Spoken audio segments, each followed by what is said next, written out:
শুভ সকাল বন্ধুরা, ঈশান ব্লগসের নতুন একটি ভিডিওর সঙ্গে তোমাদের সকলকে অনেক অনেক শুভেচ্ছা, শুভকামনা এবং ভালোবাসা জানিয়ে আজকে নতুন একটি ভিডিও শুরু করছি। তো তোমরা সবাই সঙ্গে থেকো।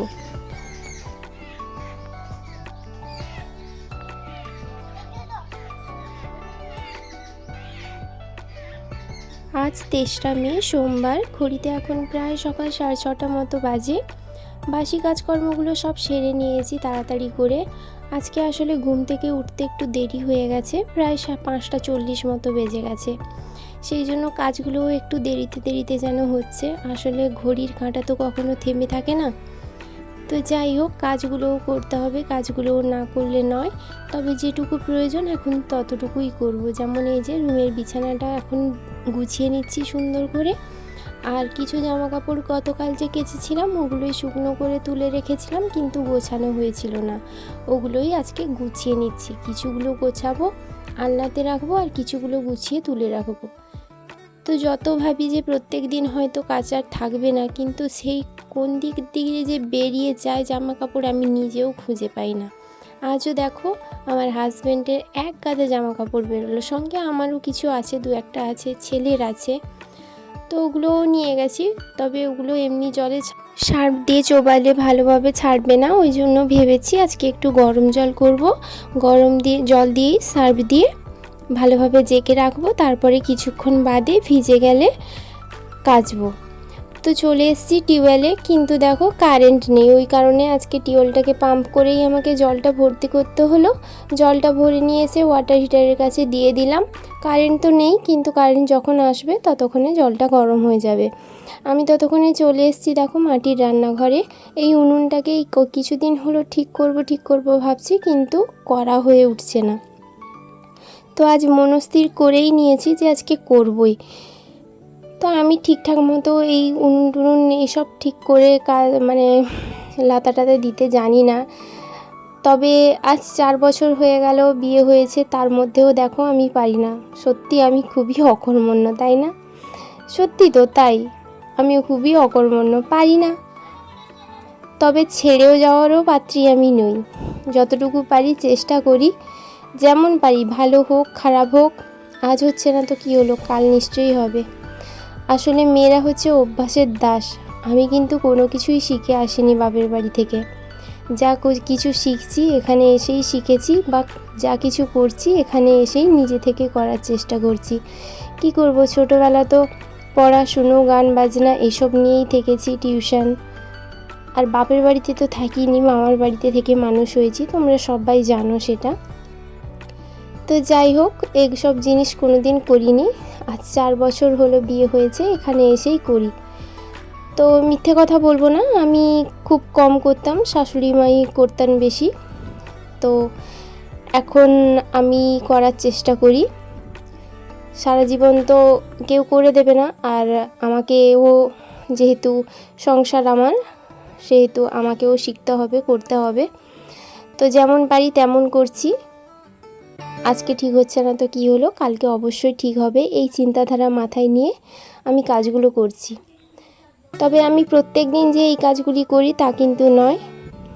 ওই 3 দিনে 4 দিনে বা 5 দিন 6 দিন অন্তর অন্তর পুরোটা রান্নাঘর হয়তো লাতা দিই, নাহলে প্রত্যেক দিন যে আমি মাটির রান্নাঘর লাতা দিই তা কিন্তু নয়। হ্যাঁ, ওই যেটুকু জায়গায় এঁঠো হয়, যেমন উনুনে ভাত হয়, ভাত হলে উনুনটা এঁঠো হয়ে যায়, কালি হয়ে যায়, ওই কারণে তখন উনুনটা বুলোতে হয়। উনুনটা তখন লাতা দিয়ে ভালোভাবে বুলিয়ে নিই। আর ভাত যেখানটায় বাড়া হয়, যে জায়গাটা এঁঠো হয়, সেই জায়গাটা বুলিয়ে নিই প্রত্যেক দিন। আদারওয়াইজ কিন্তু অন্যান্য জায়গাগুলো আমি প্রত্যেক দিন লাতা দিই না। তো যাই হোক, রান্নাঘরের কাজটা কমপ্লিট করে নিয়েছি। আজকে পুরোটা রান্নাঘরই লাতা দিয়েছি। এরপরে দেখো চলে এসেছি রুমে। তো ভিডিও শুরুতেই দেখেছো জল পড়েছে এই কুলার থেকে। আসলে আমি না কথা বলতে বলতে হাঁপিয়ে যাই, তোমরা কিন্তু জিনিসটাকে অ্যাভয়েড করবে। আমি জানি না কেন আমার এই সমস্যাটা হয়, আর আমি কথাও ঠিকঠাক মতো গুছিয়ে বলতে পারি না। আজ 2 বছর হলো চ্যানেল খুলেছি আমি, 2 বছর হয়নি যদিও বা, তবু এখনো পর্যন্ত ঠিকঠাক মতো আমি কথা বলতে পারি না। তবু হাল ছাড়িনি, চালিয়ে যাচ্ছি। সাকসেস তো পাইনি, পাবো কিনাও জানি না, তবু হাল ছাড়িনি। এই তো কিছুক্ষণ আগে বললাম ছাড়বো না, চালিয়ে যাব, যতদিন হয় হোক। যাই হোক, ঘর টরগুলো ভালোভাবে মুছে নিয়েছি, পুরো ঘর, শুধু আমি আমার রুমটাই দেখালাম, কিন্তু পুরোটা ঘরই ঝাঁটিয়েছি। আসলে সব জায়গায় তো ক্যামেরা রাখার মতো জায়গা নেই, ওই কারণে, মানে জায়গা নেই বলাটা ভুল, সুবিধে নেই, তো ওই কারণে আমি সব জায়গায় ক্যামেরাটা করতে পারি না। তো ঘর দোর মুছে দেখো, ওই যে জামা কাপড়গুলো ভিজিয়ে রেখেছিলাম ওগুলোই আমি এখন কাচা ধোয়া করে নিচ্ছি। বেলাও অনেকটা হয়ে গেছে, যেদিন দেখবে তাড়াহুড়ো থাকে সেদিন সব দিক দিয়েই তাড়াহুড়ো থাকে। তো এখন স্নান ধান করে চলে এসেছি মুড়ি খেতে। আজকে আমি মুড়ি খাচ্ছি কী দিয়ে বলো তো, চিনি, আচার তেল আর চানাচুর। তবে এই জিনিসটা দিয়ে আমি মুড়ি কখনো খাইনি, এটা আমার হাজব্যান্ডের প্রিয় খাবার বললে চলে। মানে মুড়িটা ও এরকম ধরনের জিনিস দিয়ে খেতে বেশি পছন্দ করে, তাই ভাবলাম যে আজকে আমিও একবার ট্রাই করি, দেখি কেমন লাগে।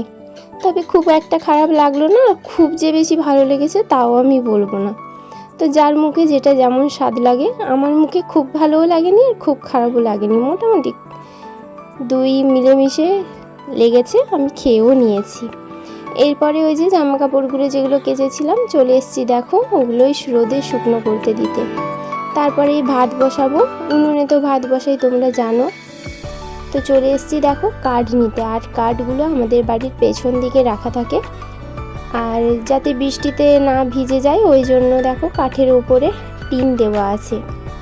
তো কাঠগুলোই আমি এখন বের করে নিচ্ছি, এরপরে কাঠগুলোকে বয়ে নিয়ে যাব রান্নাঘরে।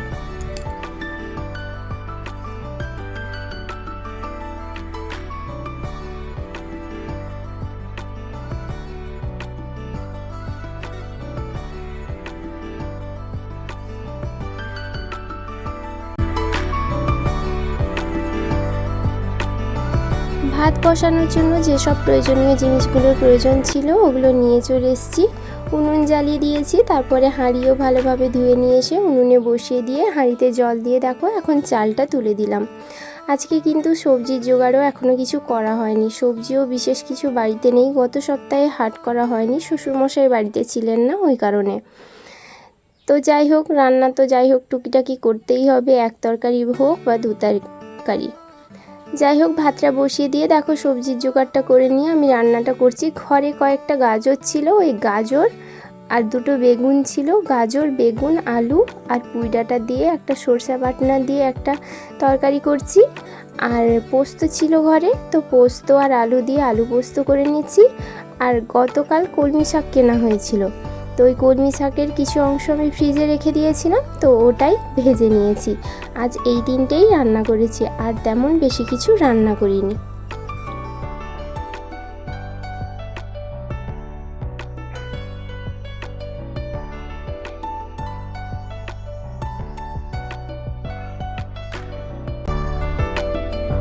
রান্না বান্না কমপ্লিট হয়ে গেছে, এবারে দেখো আমি আমার ছেলেকে নিয়ে চলে এসেছি স্নান করানোর জন্য।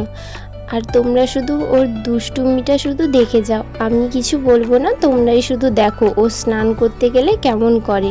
ওর এটাই খেলা, স্নান করতে এলে জলের মধ্যে বসবে আর উঠবে, বলবে শুধু যে দেখো মা ধপাস করছি ধপাস করছি। তো ছেলে স্নান করা কমপ্লিট হয়ে গেছে, এখন আমি ছেলে আর ছেলে দাদু ঠাকুমার জন্য ভাত বেড়ে নিচ্ছি। ওনারা তিনজন খেয়ে নেবেন, তারপরে আমি আর হাজব্যান্ড পরে খাবো। হাজব্যান্ড চলে এসছে যদিও বা, কিন্তু ওর এখনও স্নান হয়নি। আর যেহেতু ছেলেকে খাওয়াতে হবে, ওকে আগে খাওয়ানো হলে মনে হয় যেন একটা বড় ডিউটি শেষ হচ্ছে। তো যাই হোক, ওনাদেরও খাওয়া হয়ে গেছে। আর দেখো এগুলো হচ্ছে কিন্তু কেনা আম নয়, এগুলো ঘরের গাছের আম, একটু টক থাকে কিন্তু খেতে খুবই সুস্বাদু থাকে। যাই হোক, এরপরে আমরা দুজন খেতে বসেও গেছি, খাওয়া দাওয়া হয়ে গেছে। এখন দেখো বাসনপত্র ধুয়ে মেজে নিচ্ছি। তো যাই হোক, আজকের ব্লগটা আমি এখানেই শেষ করলাম। যদি কিছু ভালো লেগে থাকে তাহলে প্লিজ চ্যানেলটিকে সাবস্ক্রাইব করে দিও আর ভিডিওটিতে একটি লাইক করে দিও। ঠিক আছে, দেখা হচ্ছে পরের একটি ভিডিওতে। সবাই ভালো থেকো, সুস্থ থেকো, দেখা হচ্ছে পরের ভিডিওতে।